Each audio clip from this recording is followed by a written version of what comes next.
Engkau Tuhan yang luar biasa, Engkau di tengah-tengah kami sebagai panglima bala tentara perang. Dan pagi ini Engkau siapkan kami Tuhan. Kami tahu ada sesuatu yang ajaib sedang Tuhan kerjakan di tengah-tengah kami. Nyatakan kehendak-Mu, sampaikan isi hati-Mu. Dan pimpin kami ya Roh Kudus, apa yang harus kami naikkan di hadapan Bapa pada pagi hari ini. Di dalam nama Tuhan Yesus, semua kita berkata, Amin. Amin. Berikan kemuliaan yang paling baik buat Tuhan kita. Silakan duduk, saudara, silakan duduk. Nah, saya akan mulai dengan sebuah pernyataan begini, saudara. Bahwa ternyata yang namanya pasukan Tuhan itu terbagi dalam dua kelompok besar. Kelompok pertama adalah kelompok pasukan yang memang punya idealisme, punya tujuan, punya cita-cita untuk membangun sesuatu, untuk mengalahkan kuasa gelap dan membangun kerajaan sorga. Ini kelompok orang-orang yang memang berdoa untuk berdoa. Dia tidak punya agenda apapun dalam hidupnya. Jadi dia seorang pejuang dan biasanya orang-orang ini tahan berdoa cukup lama, ngerti banyak hal tentang peperangan rohani, dan mengerjakan banyak hal seperti yang Tuhan mau. Ini kelompok pertama, dan kelompok ini Tuhan suka. Dalam tentara Daud ada namanya Triwira, ada namanya para pahlawan-pahlawan Daud. Itu orang-orang yang sangat mahir menggunakan senjatanya, dan dia berperang dengan sangat luar biasa. Jadi ini merupakan kelompok yang pertama. Sebenarnya Tuhan suka banget dengan kelompok ini. Sebab ini kelompok yang gampang digerakkan Tuhan. Kalau ada apapun, mereka ngerti apa yang harus mereka buat. Mereka tanggap banget. Dan mereka sangat peduli dengan sekitarnya. Melihat akan kondisi kota, kondisi negara, itu mereka tanggap banget. Dan yang mereka lihat itu fokusnya kepada sekitarnya, apa yang sedang berlangsung. Dan mereka tidak akan membiarkan keadaan itu menekan dan menghancurkan umat Tuhan. Mereka orang-orang pertama yang berdiri dengan kuat sekali dan melakukan bagian mereka. Ketekunannya juga ajaib banget. Makanya Tuhan suka dengan kelompok yang pertama. Tapi Tuhan berkata begini, ada kelompok kedua. Kelompok ini jumlahnya lebih banyak, bahkan jauh lebih banyak dari kelompok yang pertama. Tuhan tidak benci kelompok kedua ini. Karena kenyataannya memang lebih banyak kelompok yang kedua. Inilah kelompok tentara yang berperang dengan sebuah tujuan untuk sesuatu yang menyangkut dirinya. Kalau dia perang yang dipikir gini, nanti kalau menang ya kita menjarah sesuatu. Nanti kalau menang kita ambil kekayaan musuh. Nanti kalau menang kita akan lebih kaya. Nanti kalau menang kita akan lebih berhasil. Nanti kalau menang utang kita beres. Nanti kalau menang problem kita selesai. Nanti kalau menang semua beban hilang. Nanti kalau menang usaha kita lebih diberkati. Nanti kalau menang kita lebih kaya. Nanti kalau menang kita lebih luar biasa. Nanti kalau menang kita akan sehat dari semua penyakit. Pokoknya semua yang berkata nanti kalau menang aku akan terima sesuatu. Nah, kalau Anda membaca sejarah dari manusia ini, pernah di Timur Tengah pada abad-abad yang lalu terjadi yang namanya perang salib. Anda ngerti sampai orang-orang sepupu kita menjuluki orang Kristen itu kelompok salibi. Itu karena berasal dari perang salib pada waktu itu. Timur Tengah dan terutama Yerusalem dikuasai kerajaan-kerajaan Islam. Lalu Paus itu mendeklarasikan rebut Yerusalem. Karena merasa Yerusalem punyanya orang Kristen. Lalu kemudian dia menghimpun tentara dan banyak kerajaan-kerajaan Eropa yang bergabung. Kalau Anda pernah dengar namanya Richard the Lionheart, Richard yang berhati singa. Dan dia punya adik, itu legenda ya cerita ya. Tapi ini memang nama Richard the Lionheart memang ada. Tapi dia punya adik namanya Prince John. Nah ini musuhnya Robin Hood, saudara. Kalau Anda ngerti cerita-ceritanya, itu settingnya perang salib. Waktu perang salib itu, sebagian tentaranya adalah kelompok yang pertama. Yang memang dengan tujuan bebaskan Yerusalem, rebut Yerusalem. Dan itu perang berlangsung lama sekali. Tetapi sebagian besar dari anggota perang salib itu datang ke Timur Tengah bukan semata-mata mau perang. Disuruh perang, mereka ya perang. Tidak ada orang mau dibunuh itu nggak mau. Mereka perang mati-matian. Tapi anehnya begini, nanti kalau sudah masa break sebentar, kan capek ini perang terus. Lalu mereka sudah letih, mereka berhenti, yang terjadi apa saudara? Mereka dagang. Dagang itu. Wah rame, barter barang, begini-begini, ngambil keuntungan, beli permadani, beli apa. Segala macam mereka dagang. Nanti dikirim ke negaranya, dijual lagi di sana. Anda bisa bayangkan nggak itu perang konyolnya luar biasa. Lagi perang-perang, tapi tujuannya adalah tujuan untuk kepentingan sendiri. Nah inilah kelompok yang kedua. Yang Tuhan berkata, ya ini kelompok yang ya apa boleh buatlah. Saya tahu butuh mereka, saya mau mereka juga dididik, tidak mati konyol. Tapi apa boleh buatlah. Nah kelompok kedua ini cukup gawat. Saya harap tidak ada di tengah-tengah kita. Tapi ada banyak sebetulnya. Ini gawatnya begini. Ini kalau nanti selama perang itu menang terus. Jarahannya banyak. Wah semangat mereka. Tapi kalau ternyata yang mereka harapkan belum terjadi. Atau tidak terjadi ngamuk saudara. Apalagi kalau nanti ada bagian daripada kehidupannya kena kehantam. Dia akan berkata, gara-gara perang nih kita begini. Coba kita baik-baik, damai dengan setan. Gak ada begini-beginian. Jadi akhirnya ujungnya, yang disembah itu bukan Yesus. Yang disembah adalah kepentingannya, hartanya, dirinya. Sampai berkata gini, gak usah perang, coba gak perang. Kita gak diantem setan. Artinya, kita mau berkata, demi harta. Demi jangan kehilangan apa-apa. Demi jangan kerugian apa-apa. Dengan setan pun mari berdamai. Biarlah dia hidup di alam roh, kita hidup di alam jasmani. Entar dia akhirnya ke neraka, tetap kita ke surga. Tapi nggak usah perang, kita berdamai aja. Nah ini kelompok gawat, karena Daud pernah mengalami. Ketika Siklag terbakar, dia hampir dirajam batu oleh siapa? Pasukannya sendiri. Saudara sekalian, saya hanya mau ingatkan setiap kita. Jangan berperang oleh karena kepentingan kita sendiri. Daya tahanmu tidak akan cukup lama. Engkau hanya punya kemampuan daya tahan hanya sekian bulan, kemudian akan berhenti. Dan Tuhan akan sedih melihat bahwa, kenapa mereka tidak pernah mengerti akan hatiku? Kenapa mereka tidak pernah mengerti aku didik mereka untuk tujuan membangun kerajaan surga? Dan bukan sekedar untuk kepentingan dirinya sendiri. Saudara, saya berharap Tuhan didik kita cukup lama, sekian bulan. Biarkan kita jadi orang-orang yang militan, yang ngerti apa yang harus kita buat. Jangan kita hanya berkata, Tuhan aku mau lakukan ini, karena aku kepingin ini, aku mau jarah ini, aku perlu ini. Dan kita berkata, kapan Pak terjadinya? Kok nggak terjadi apa-apa? Saya nggak ngalami apa-apa. Alkitab bohong dong kalau begitu. Lalu Anda mulai berteriak-teriak dan engkau menyalahkan Tuhan. Dan saya berkata Tuhan dengan sedih akan berkata, bukan itu tujuanku mendidik engkau menjadi bagian dari pasukan. Saudara, seringkali orang tidak menyadari bahwa alam roh itu sebegitu realnya. Kita ini sebetulnya anggap enteng. Kan kita berkata gini, oh ya saya tahu ada alam roh tapi nggak ada efeknya buat kehidupan kita. Oh ya? Kalau sampai tidak ada efeknya, kenapa Alkitab banyak bicara soal peperangan rohani dan bicara soal kuasa gelap dan sebagainya. Kalau tidak ada efeknya, kenapa kita mesti melihat firman dari berbagai sisi dan Anda akan menjumpai kenyataan betapa Tuhan sangat concern dengan yang satu ini. Seringkali kita hanya sekedar percaya bahwa itu ada, tapi seberapa efeknya buat kita.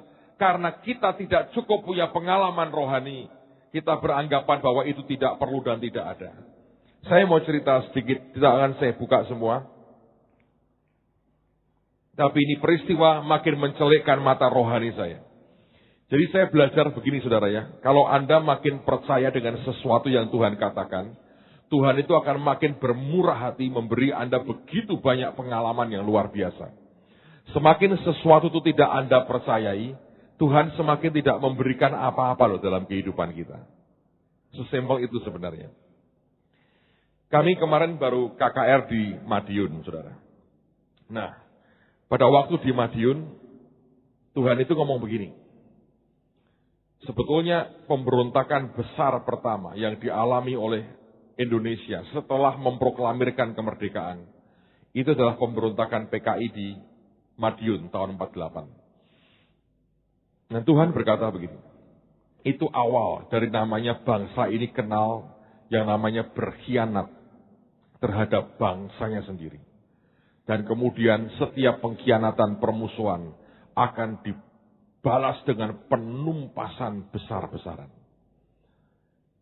Kalau Anda ke Madiun, ada desa Kresek namanya. Di situ Anda akan lihat monumen tahun 48. 15 orang atau 17 orang saya lupa yang dibantai, 17 ya, 17 orang yang dibantai oleh yang menamakan dirinya PKI Muso, itu Madiun.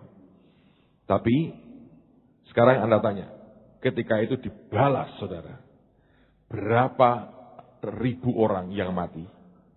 Yang pertama, mereka mungkin anggota PKI, Partai Komunis Indonesia. Tapi yang kedua, orang yang ditunjuk orang lain, PKI, bunuh.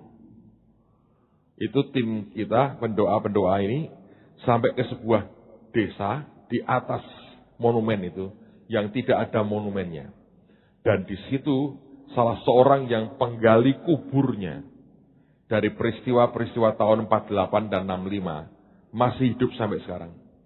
Dan dia cerita, itu orang, dia dibuatin lubang seperti lereng begini. Persis seperti film The Killing Field di Kamboja.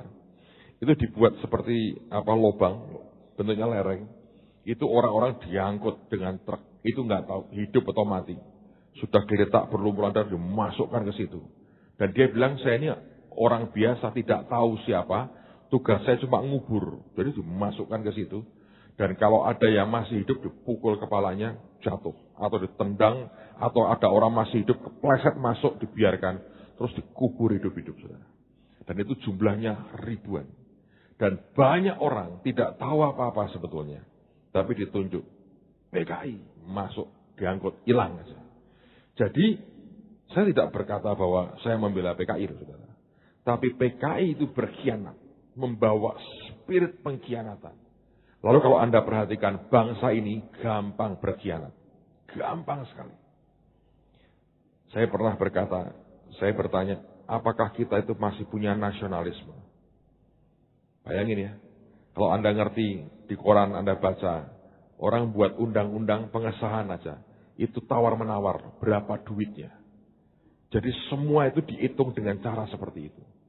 Kalau Anda lihat di dalam-dalam itu mengerikan sekali. Sampai pertanyaannya adalah, apakah kita ini punya nasionalisme? Yang ada cuma pengkhianatan. Dan gawatnya kalau Anda perhatikannya, hampir semua presiden kita ini turun karena dijatuhkan. Pak Karno dijatuhkan. Pak Harto dijatuhkan. Terus yang ketiga, Pak Habibie. Pak Habibie itu dimosi tidak percaya oleh Golkar sendiri. Jatuhkan oleh Golkar sendiri. Padahal dia pembina Golkar.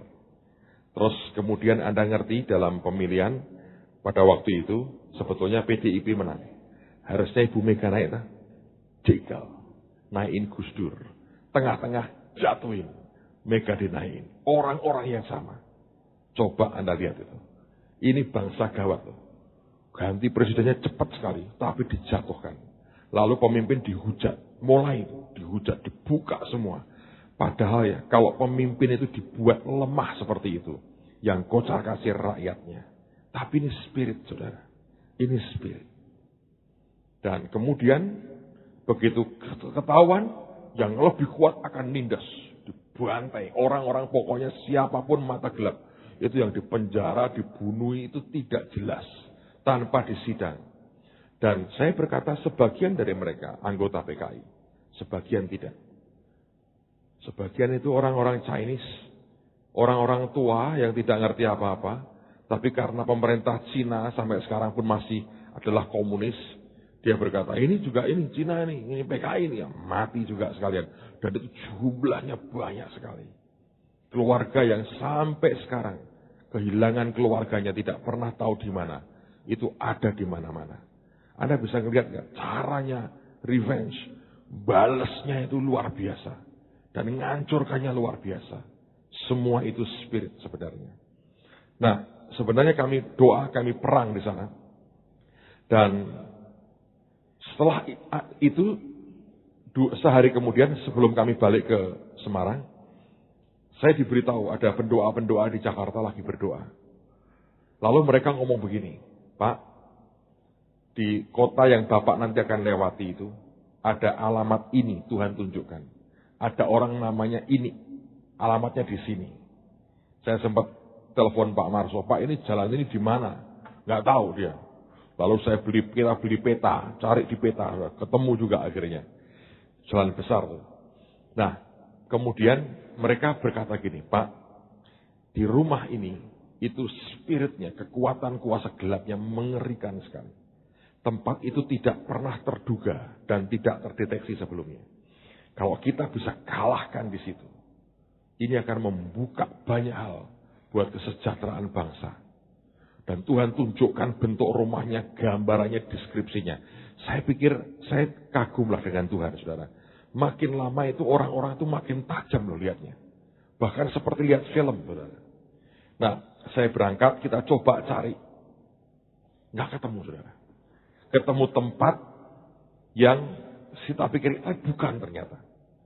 Tapi saya sudahlah, kita balik ke Semarang, nggak ketemu. Lalu kan Pak Sugi dengan tim doanya itu masih di belakang.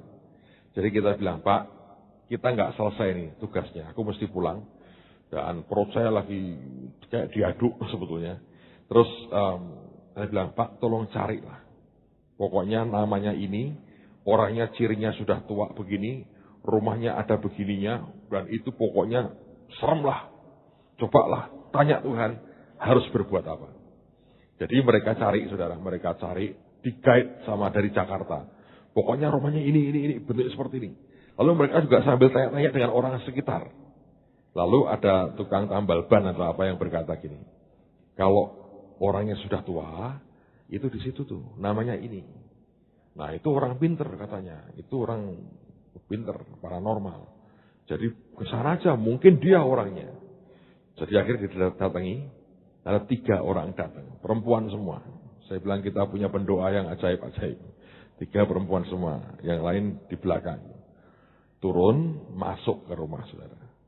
Begitu masuk, kemarin saya diceritain, lucu sekali. Begitu masuk, tidak pakai banner loh, tidak pakai banner saudara, tidak pakai banner. Mereka pakai pakaian biasa, tidak pakai ikat kepala, tidak pakai marching band, tidak pakai gerakan begini-begini.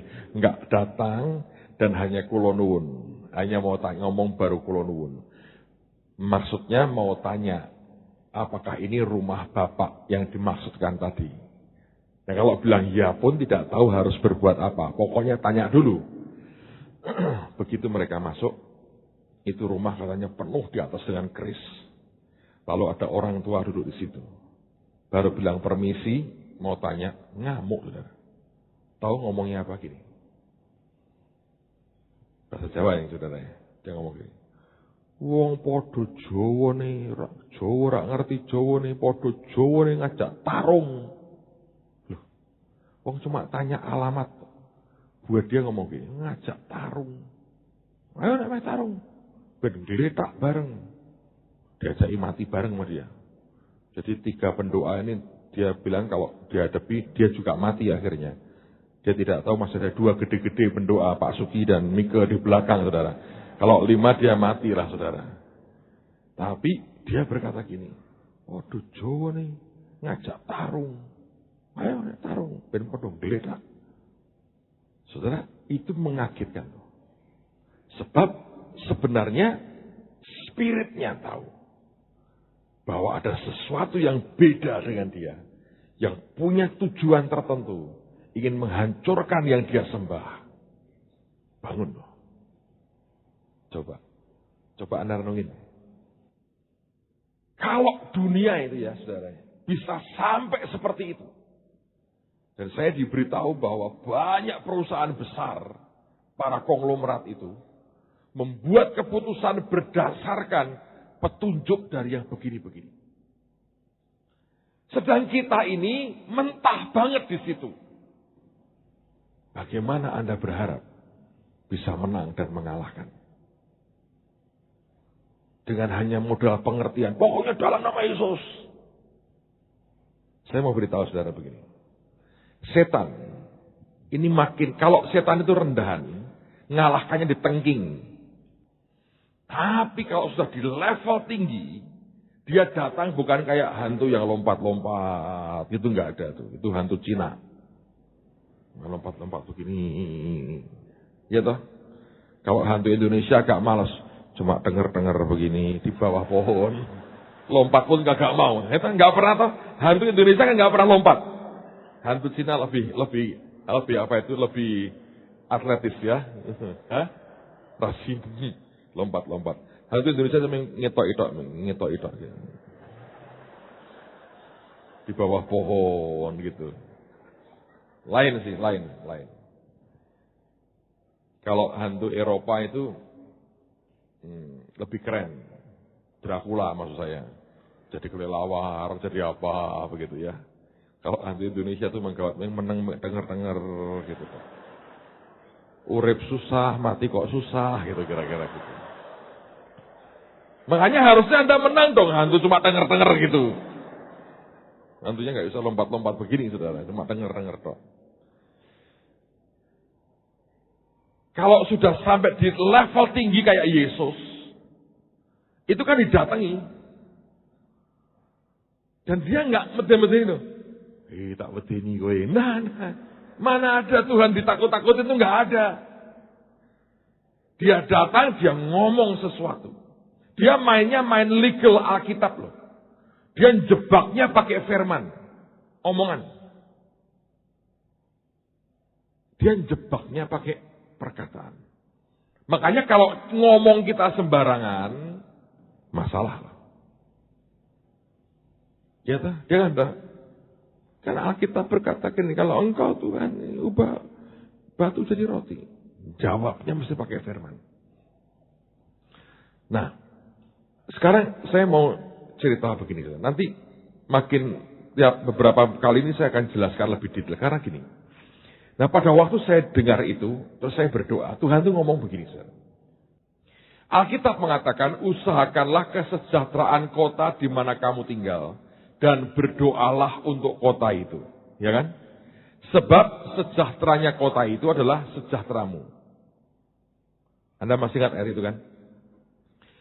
Banyak orang berkata gini, kalau aku diberkati, kota akan diberkati. Tapi Tuhan ngomong yang berbeda. Kamu doakan kota, nanti kota itu kalau diberkati, kamu sejahtera seperti kota itu sejahtera. Tetapi setiap kota itu ternyata punya spirit tertentu yang bisa menghalangi anak-anak Tuhan di situ untuk diberkati. Nah, pagi ini saya nggak buka ayat lah. Minggu depan saya mulai akan cerita banyak. Tapi saya mau katakan begini, kita tinggal di kota Semarang, sebagian besar dari kita. Saya tahu ada beberapa orang luar kota. Tapi tahukah Anda dari mana kota ini dibangun?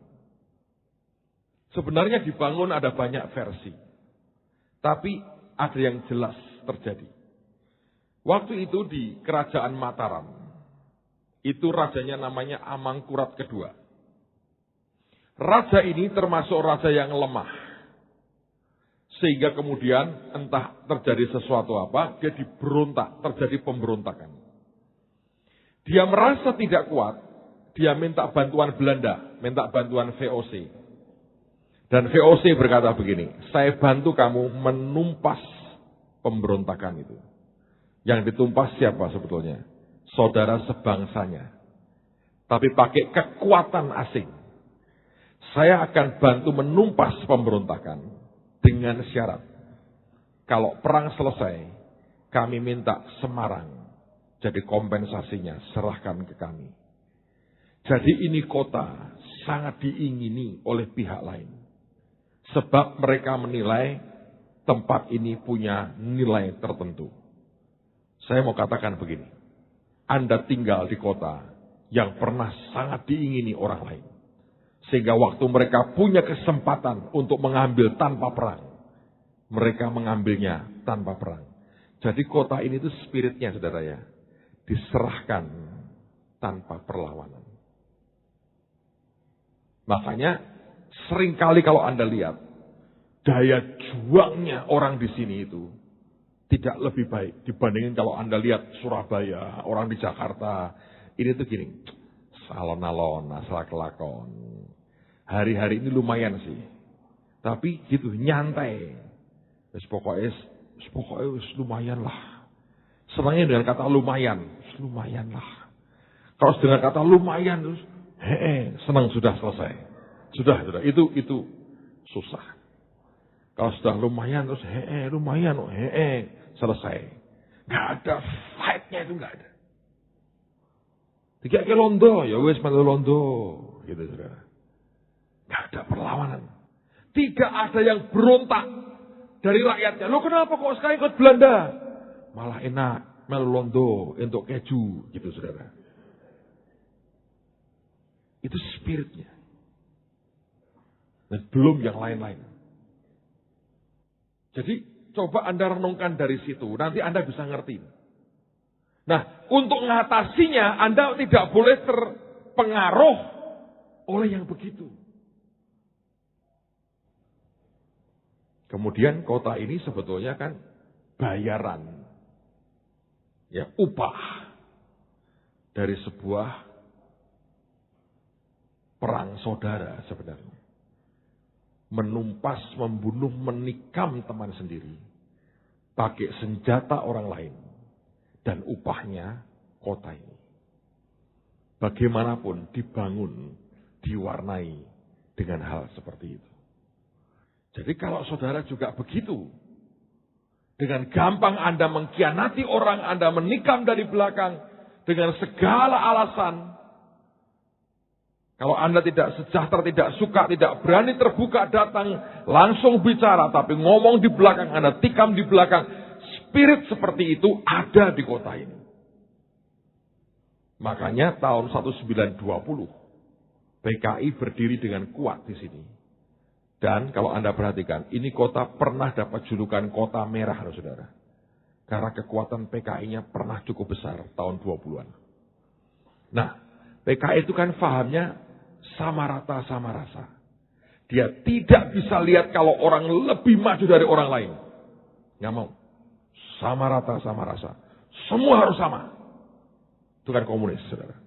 Di samping tentu yang membuat banyak orang tidak suka adalah tidak percaya Tuhan, komunis itu. Tapi secara sosial ini, sama rata, sama rasa. Makanya kalau ada orang maju di Semarang ini, jadi omongan orang mesti. Dicoba dengan segala cara diturunkan supaya sejajar levelnya. Makanya saling tarik-tarikan, gak karu-karuan. Jarang dengar saling disupport, saling mendukung supaya berkembang. Nah, itu spirit di kota ini. Jadi kalau integritas Anda dengan orang lain juga seperti itu, Anda kena pengaruhnya. Pagi ini, sebagian dari itu kita perangi. Minggu depan saya akan kasih dasar firman-Nya dan cerita lebih panjang lagi. Tapi saya berdoa Tuhan akan berikan pengertian. Seminggu ini PR buat saudara. Coba lihat ya watak kota ini itu apa. Aneh sekali. Saya kalau lihat saudara ya, itu aneh banget. Dan ini sebetulnya nyangkut juga dengan orang Indonesia pada umumnya. Kalau Anda ke luar negeri ya, ke Amerika misalnya, itu Anda perhatikan aneh. Kalau Anda masuk ke restoran Thailand, ada banyak orang Thai di situ. Anda masuk ke restoran Korea, ada banyak restoran Korea di situ. Tapi restoran Indonesia nyaris gak laku. Tahu kenapa? Yang ngomong jelek siapa? Orang Indonesia sendiri. Wah itu kurang enak, sambelnya kurang pedes. Wah ini mak, lu pinter ngulik sambel. Itu restoran begini. Lah wong mak di gowo-gowo itu saudara. Pokoknya itu kalau ada buka restoran gak tahan lama. Semua merasa pinter masak, habis sudah. Ngapain tuh kau restoran masak dewe toh? Badine kakean, mesti gitu omongannya. Nah, itu tipikal. Makanya ada lagu yang itulah Indonesia. Dan itu gak bagus loh. Makanya bangsa ini gak bisa maju-maju. Saya berdoa, maukah Anda membalikkan keadaan di kota ini? Sebab kalau Anda biarkan kota ini seperti ini, Anda maju pun akan dibantai habis. Akan ditarik turun lagi. supaya Anda sejajar dengan orang lain. Sekali lagi saya mau berkata, jangan perang untuk kepentingan dirimu sendiri saja. Pasti ada blessing, pasti ada jarahannya. Tapi lihat kepada tujuan Tuhan. Amen, saudara. Ayo berdiri sama-sama. Mari berdiri sama-sama. Saya mau buat beberapa hal kita akan buat berbeda. Nanti timnya Pak Sugi dan Pak Thomas akan buat lingkaran, kita akan buat pertahanan. Mereka akan muter 2 kali. Pak Sugi arah ke pintu berapa itu? 1. Kemudian yang di sini juga ke pintu yang ke-2. Ya, Pak Thomas dengan timnya ke pintu 2 jalan muter bahasa roh buat perlindungan. Minta Tuhan tuntun gimana caranya, muter 2 kali, terus kemudian kembali ke tempat. Lalu saya akan minta nanti 2 teman masuk ke depan, ngucapin sementara itu ngucapin pertahanan, yang lain juga sembahyang minta, lalu kemudian kita akan doa bagian demi bagian seperti yang sudah diatur tadi, dan mari kita mulai balikkan keadaan. Kota ini sudah diberkati Tuhan luar biasa. Dengarin saudaraku, kota ini sebetulnya kota luar biasa. Tidak pernah ada menurut saya kota lain di seluruh Indonesia izin gereja diberikan dengan sangat mudah di kota ini.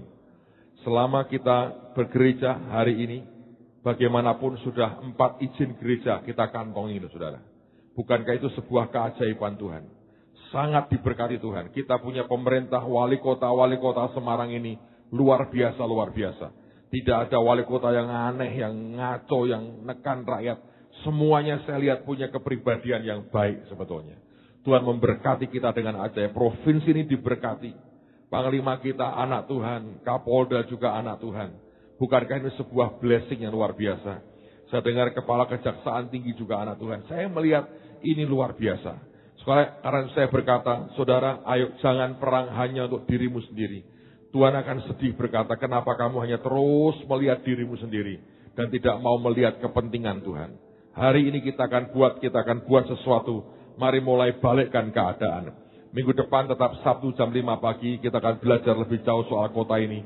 Dan mari kita jungkir balikkan keadaan. Kita ubah kota ini untuk kemuliaan nama Tuhan. Buat sejahtera, karena sejahteranya adalah sejahtera kita. Mari semua bahasa roh kira masyakara lapasakara. Mari silakan yang buat pertahanan bisa langsung bergerak. Buat pertahanan langsung bergerak keluar. Putar 2 kali. Teman-teman yang harus berdoa masuk di depan. Mari katakan doa, naikkan doa saudara. Sesuai dengan urutan tadi. Doa jangan diam, doa jangan diam, doa jangan diam. Sikara pada sikara. Sikara pada sikara pada kira pada kira pada karapa kira pada kira pada kura pada karapa kura sikara kira pada kara sikara pada kapala sikara papa kura sikine kira sakara kura pada kara papa pada karapa kura sikara kira sabarata kira pada kura lama kaya lama kira sakara pada kapura sikina kura sakara pada kanipata kira kura rasa karema kita sakara kira paka kura kasaka kira sakara lama saka kura basaka kira sakara lama sakara la kira sakara pasira saka kura se para mara lama saka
benteng kami.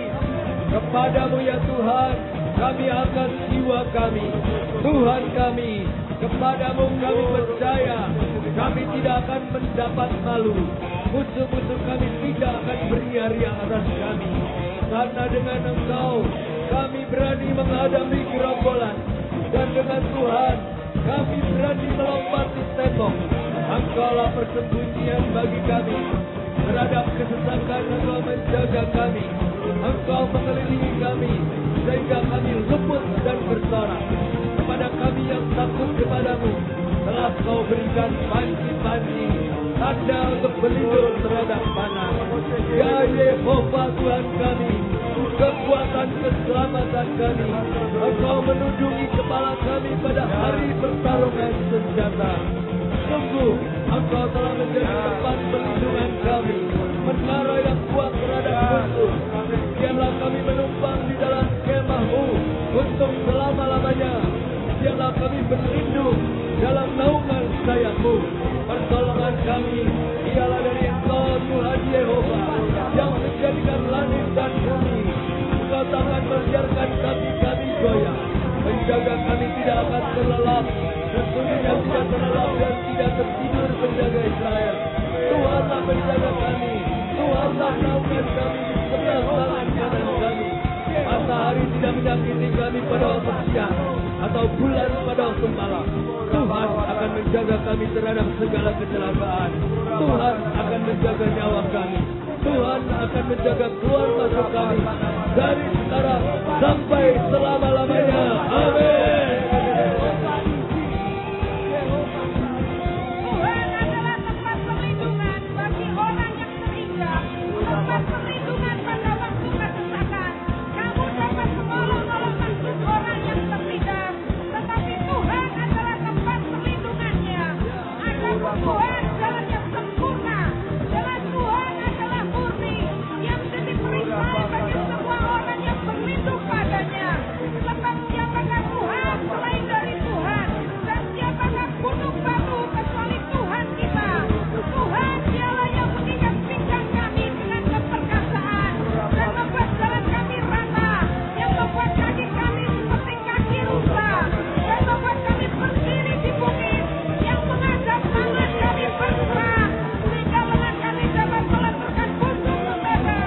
Kau berikan kepada kami perisai keselamatan-Mu, tangan kananmu menyambung kami, kemurahan-Mu membuat kami besar.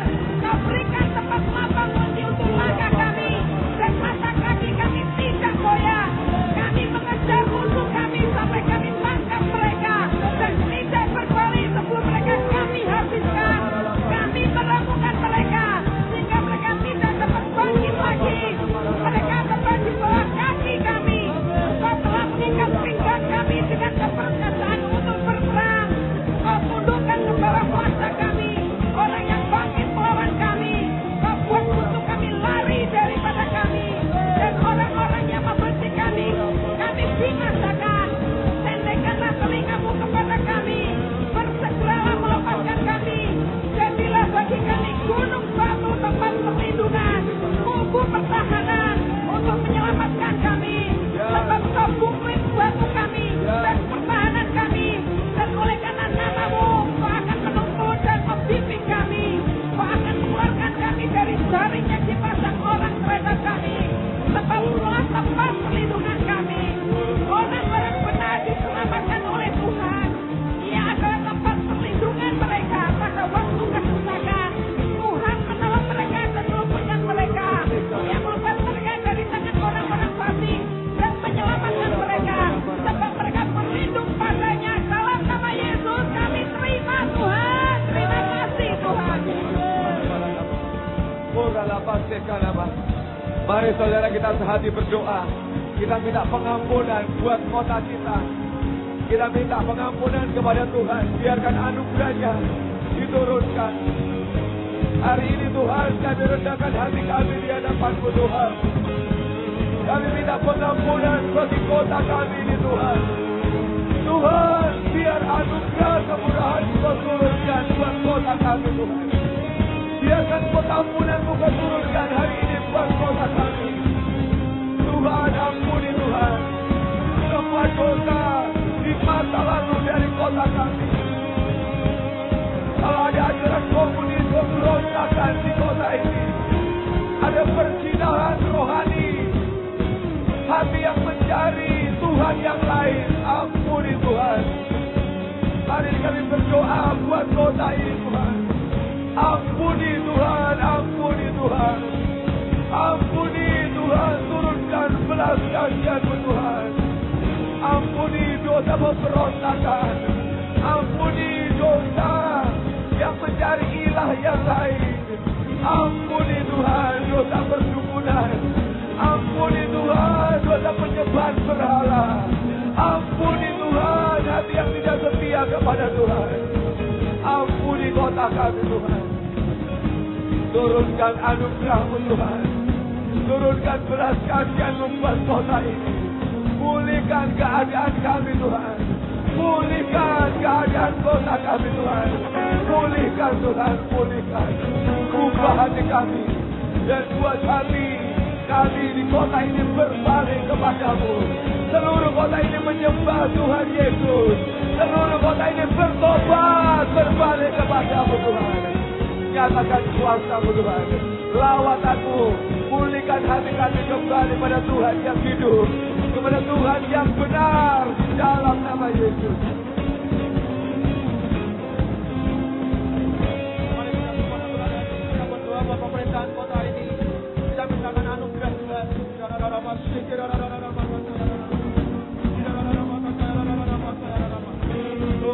Tuhan yang berdoa buat pemerintahan kota ini Tuhan. Buat pemerintahan di masa lalu Tuhan yang telah buat kesalahan Tuhan.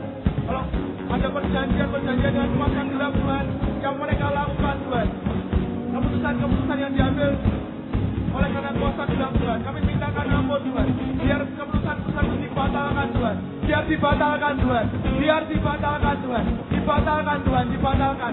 Setiap keputusan yang diambil buat kota ini yang diambil oleh karena kuasa gelap Tuhan, biar dibatalkan Tuhan. Dibatalkan Tuhan. Dibatalkan Tuhan. Dibatalkan Tuhan. Di dalam nama Yesus.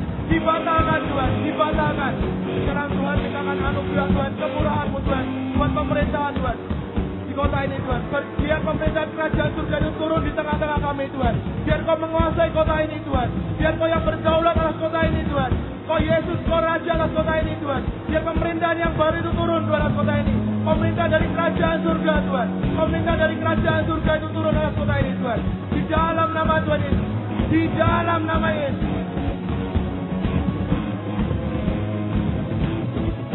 Kami berdiri di kota ini Tuhan. Kami berdoa, kami mengatakan, kami memutuskan hubungan budaya yang tidak menyembah Tuhan Yesus. Semua budaya yang berlawanan dengan kerajaan surga, kami mau putuskan semuanya itu di dalam nama Yesus. Semua budaya yang berusaha, yang bersifat mengkhianati, yang menusuk dari belakang, semua budaya kemalasan, semua budaya kikir, semua budaya pelit, kami mau putuskan hubungan semuanya itu di dalam nama Tuhan Yesus. Kota ini dimiliki oleh kerajaan surga. Tuhan Yesus sendiri yang memerintah juga atas kota ini. Kota ini jadi kota yang murah hati, kota yang memberi berkat, kota yang mengasihi. Di dalam nama Yesus, semua budaya-budaya yang tidak menyembah kepada Tuhan Yesus, yang budaya-budaya yang tidak benar, yang tidak merujuk kepada kebenaran Tuhan, kami mau putuskan semua hubungannya di dalam nama Tuhan Yesus. Di dalam nama Tuhan Yesus, kami mau katakan semua budaya-budaya yang membelenggu orang-orang di Semarang dan sekitarnya, di dalam nama Yesus kami mau katakan putus, kami mau katakan lepas. Di dalam nama Yesus, sifat-sifat yang tidak sama dengan kebenaran Tuhan, sifat-sifat kikir, sifat-sifat pemalas, di dalam nama Tuhan Yesus, dia itu dilepaskan, diganti dengan hati yang murah, hati yang memberi, hati yang berani berkorban. Di dalam nama Tuhan Yesus, di dalam nama Tuhan Yesus, Tuhan bangkitkan orang-orang yang taat, orang-orang yang rajin, orang-orang yang mau Tuhan untuk maju. Mereka tidak malas, tapi rajin di dalam nama Tuhan Yesus.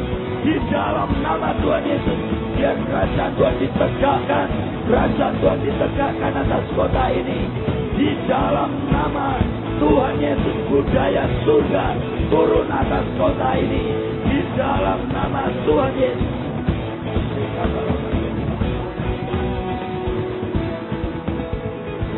Mari kita berdoa untuk pemulihan hubungan. Kita patahkan akan pengkotaan, pemecahan. Bapa, kami satukan hati dalam nama Tuhan Yesus. Engkau melakukan segala sesuatu dengan keteraturan, dengan tatanan. Engkau mengatur pembagian tubuh kami ini dengan hubungan satu dengan yang lain. Bapa, kami satukan hati dalam nama Tuhan Yesus. Kami minta pemulihan hubungan, komunikasi ditata dengan baik, kembali kepada tatanan yang sudah Tuhan tetapkan. Kami nyatakan, kami patahkan setiap strategi yang dibuat untuk memecah belah, untuk mengkotak-kotakan, untuk membagi-bagi, untuk mematahkan hubungan yang sudah terjalin dengan baik. Kami tolak, kami patahkan dalam nama Tuhan Yesus. Yang berlaku adalah hubungan yang sudah Tuhan tetapkan, hubungan yang membangun satu dengan yang lain. Tidak ada pengkhianatan, yang adalah saling mendukung, saling menguatkan, menjadi harmoni yang luar biasa. Tuhan, kami minta pembangunan hubungan satu dengan yang lain. Tatanan Tuhan itu ditetapkan di kota ini, di masyarakat kami, di keluarga kami, di gereja kami. Tuhan, pulih, dibuat kembali seperti tatanan yang ditetapkan oleh Engkau. Di dalam nama Tuhan Yesus. Mari kita berdoa untuk kesejahteraan akan kota Semarang ini. Tuhan, kami berdoa untuk kesejahteraan akan kota ini, Tuhan. Di dalam nama Tuhan Yesus kami percaya bahwa kota ini akan Engkau berkati dan limpah, Tuhan. Kami percaya semua bisnis di kota ini akan maju dengan besar, Tuhan. Pembangunan di kota ini akan luar biasa. Pertanian diberkati, perkebunan diberkati, peternakan diberkati, sekolah-sekolah dan universitas diberkati, dan semua aspek dari kota ini diberkati dengan luar biasa dan akan berkembang dengan luar biasa oleh karena anugerah-Mu dan oleh karena berkat yang datang daripadamu, Tuhan. Dan kami berdoa, Tuhan, kami tolak akan semua bencana atas kota ini di dalam nama Tuhan Yesus. Kami tolak bencana tanah longsor di dalam nama Tuhan Yesus. Kami tolak bencana banjir di kota ini di dalam nama Tuhan Yesus. Kami tolak semua bencana gempa bumi di kota ini di dalam nama Tuhan Yesus. Kami tolakkan semua bencana-bencana yang akan menimpa kota ini. Kami tolak semuanya di dalam nama Tuhan Yesus. Tidak ada bencana banjir, tidak ada bencana rob, tidak ada bencana tanah longsor, tidak ada bencana gempa bumi atau bencana apapun juga di dalam nama Tuhan Yesus. Kami juga berdoa di dalam nama Tuhan Yesus. Tidak ada bencana kegagalan dalam pertanian, hama-hama semua yang merusakkan pertanian dan perkebunan. Kami tolak semuanya di dalam nama Tuhan Yesus. Dan penyakit-penyakit agar semua ternak-ternak yang ada, bencana, virus, penyakit kuman-kuman, kami tolak semuanya di dalam nama Tuhan Yesus. Semua penyakit demam berdarah, semua penyakit apapun juga, virus-virus apapun juga, kami tolak, kami perintahkan semuanya keluar di dalam nama Tuhan Yesus. Tinggalkan akan kota ini dan biar kami memberkatakan berkat kesehatan, berkat keberhasilan, berkat kemakmuran, berkat kelimpahan, dan semua berkat yang ada di alam surgawi. Kami mau terima di dalam nama Tuhan Yesus.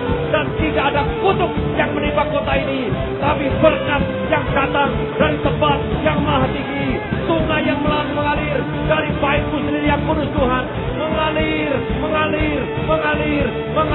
Mengalir di kota ini dan akan membawa kesembuhan, keberhasilan dan semua yang ada dalam alam surgawi. Terima kasih Tuhan, terima kasih. Di dalam nama Tuhan Yesus kami percaya, Tuhan.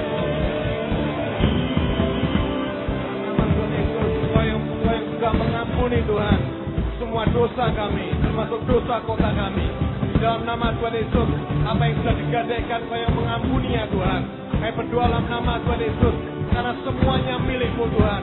Semuanya sudah dibeli 2000 tahun yang lalu dengan darah-Mu sendiri, termasuk kota ini. Di dalam nama Tuhan Yesus, Kau yang mengampuni semua pemberontakan atas kota ini, semua pemberontakan, semua tikaman dari belakang atas kota ini. Di dalam nama Tuhan Yesus, Kau yang mengampuni. Kami berdoa dalam nama Tuhan Yesus, Kau yang memberikan anugerah yang baru atas kota ini. Kau yang mengatakan yang lama sudah berlalu, yang baru sudah datang. Yang lama sudah berlalu dan yang baru sudah datang. Berdoa dalam nama Tuhan Yesus, untuk semua daya juang yang rendah atas kota ini, kami katakan akan berkat Tuhan. Kami katakan akan kecepatan. Kami katakan akan kecepatan. Kami katakan akan semua yang luar biasa untuk kota ini.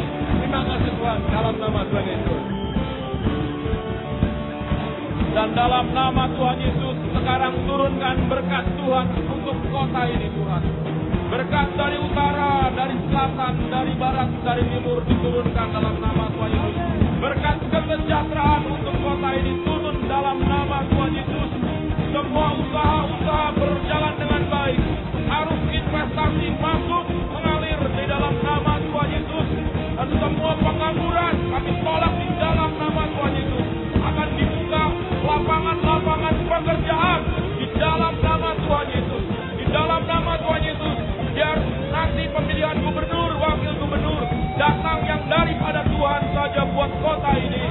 Engkau Tuhan yang membuat perbedaan atas kota ini.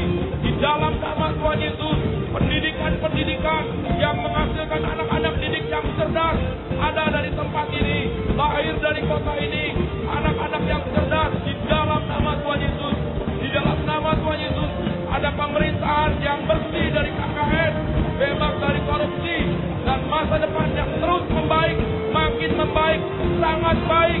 Kami berdoa di dalam nama Tuhan Yesus akan muncul entrepreneur muda dari tempat ini, dari kota ini, orang-orang yang kreatif, orang-orang yang menciptakan sesuatu muncul lahir dari kota ini. Di dalam nama Tuhan Yesus, inovasi-inovasi baru muncul di dalam nama Tuhan Yesus. Orang-orang yang berani mengambil keputusan, orang-orang yang berani bergerak di dalam kegerakan Tuhan muncul dari tempat ini. Dan dalam nama Tuhan Yesus, yang tertahan dibuka hari ini, yang terbaik untuk kota ini dibuka di dalam nama Tuhan Yesus. Kami berdoa Tuhan untuk jiwa-jiwa atas tempat kota ini Tuhan. Kami percaya keadaan sudah dibalikkan. Kami percaya Kedar dan Nebaioth datang kepadamu. Kedar dan Nebaioth datang kepadamu. Di kota ini Tuhan. Di setiap SD, SMP, SMA, kuliah, pengusaha-pengusaha, di pembantu-pembantu rumah tangga, tukang-tukang, kuli-kuli, pedagang kaki lima di jalan-jalan, di lorong-lorong, di jembatan-jembatan. Kami berkatakan jiwa-jiwa datang. Utara, timur, selatan, dan barat. Datang. Kedar, Nebaioth masuk sebagai persembahan Tuhan. Kami berkatakan jiwa-jiwa datang. Di setiap sekolah kami panggil jiwa-jiwa datang. Pelajar-pelajar datang dalam nama Yesus. Mahasiswa-mahasiswa datang dalam nama Yesus. Kami berkatakan Tuhan, setiap orang-orang yang di lorong-lorong, di jalan-jalan, di Semang Lima, di mal-mal, dimanapun, di marketplace, kami panggil mereka datang dalam nama Yesus. Semua orang-orang Tuhan yang di bawah-bawah, di kolong-kolong jembatan, para ciple-ciple, pelacur-pelacur, waria-waria, preman-preman, kami katakan datang masuk dalam kerajaan surga. Masuk, paksa mereka masuk, karena rupamu harus penuh. Dalam